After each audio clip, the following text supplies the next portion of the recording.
Many Sombra plays we see in highlight reels involve a player going in for the preemptive strike with an EMP, creating a window of opportunity for their allies to wipe out the hacked enemy team.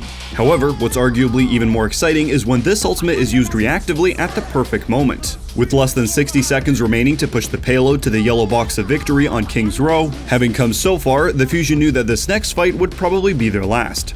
When the two tank lines clash, Super immediately drops the bongo to amplify his team's damage, as the San Francisco lineup commits to trying to hold the Fusion at the bend. Funny Astro drops his sound barrier as a countermeasure to the incoming fire. But in this crucial fight, the Shock are relentless, responding with Rascal, who lets loose his Riptire from an optimal position on the high ground, in conjunction with Chohyobin's Gravitic Flux to make for a deadly combo. If these abilities were to connect, it would mean lights out for the Fusion. However, Heesu wasn't about to let things go the Shock's way. With a limited window of opportunity, Heesu, in the heat of the moment, makes an absolute hero play, translocating into the air and landing a crazy high-value 4-man EMP, managing to destroy Rascal's Riptire, disable the enemy supercharger, negate Chohyobin's Gravitic Flux mid-cast, and on top of all of that, also shatter the barriers that have been keeping the Shock protected.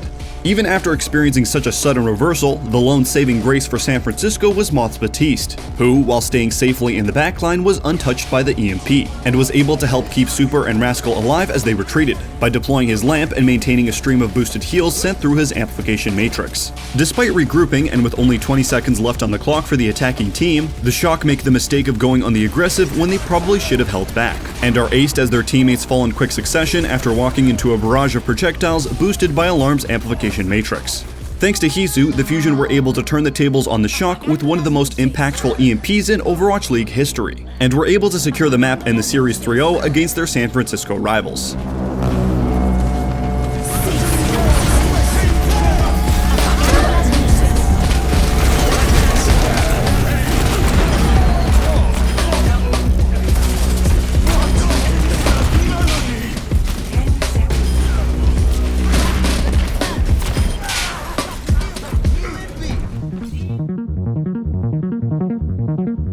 With the clock hitting overtime and the Valiant having pushed their payload only a few meters away from the final checkpoint, things started to look desperate for the Mayhem.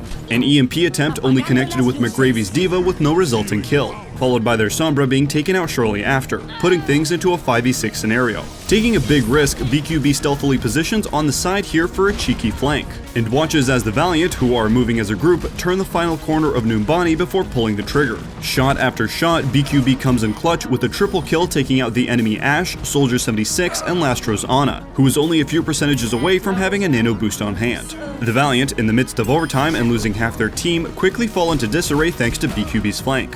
Not only did this surprise both casters and fans alike, it essentially pulled the rug out from under the Los Angeles team's feet, and enabled the Mayhem to close out the map in their favor.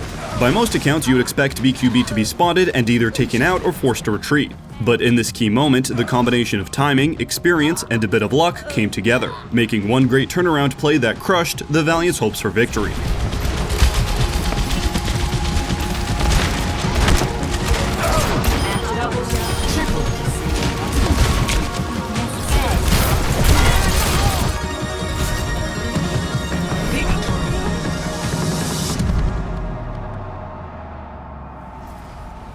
Compared to the likes of other DPS heroes such as Hanzo, Genji, or Tracer, Mei falls a bit short when it comes to the mobility department. But that is exactly what makes this maneuver from Rascal all the more interesting. As the Shock escort the payload in the final stretch of their King's Row attack against the Dallas Fuel, they first commit securing a foothold on the high ground, with Rascal on Mei being the first to take the stairs on the left. After landing a few shots onto Crimso's Batiste perched up on the right, Rascal, who is leading the charge ahead of his teammates, encounters the duo of Doha's Genji and Paintbrush's Brig in the narrow stairwell. Upon being stunned, he quickly enters Ice Block to prevent getting taken down. However, in the moment that the Fuel's Genji jumps behind him in an attempt to take down Moth, Rascal exits his cryostasis and throws up a wall to isolate himself, but inadvertently fails to cut off the enemy Brig.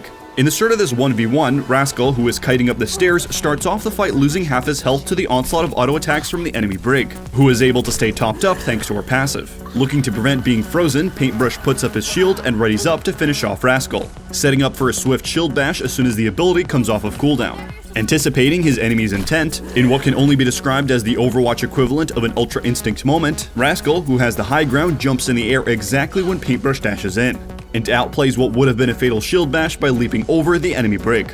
After surviving the duel, Rascal is then joined by the rest of his team, who clean up the kill.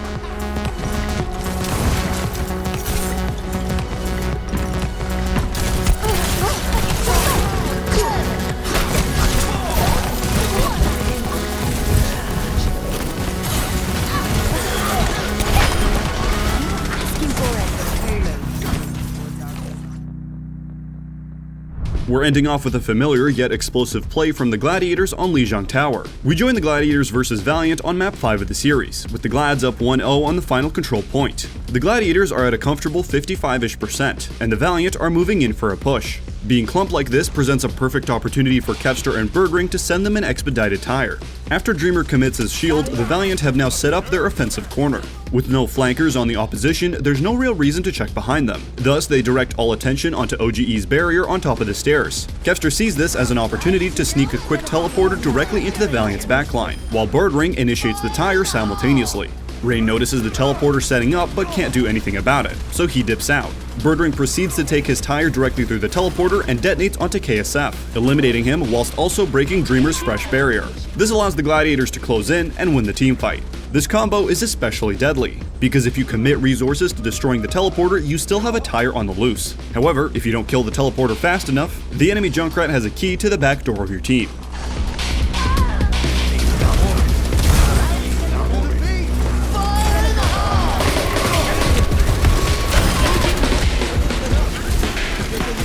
And that's all for this week's episode of Microplays. Which one was your favorite, and were there any that we missed? Do you want to see more videos like this one? Let us know in the comments below. Thanks for watching.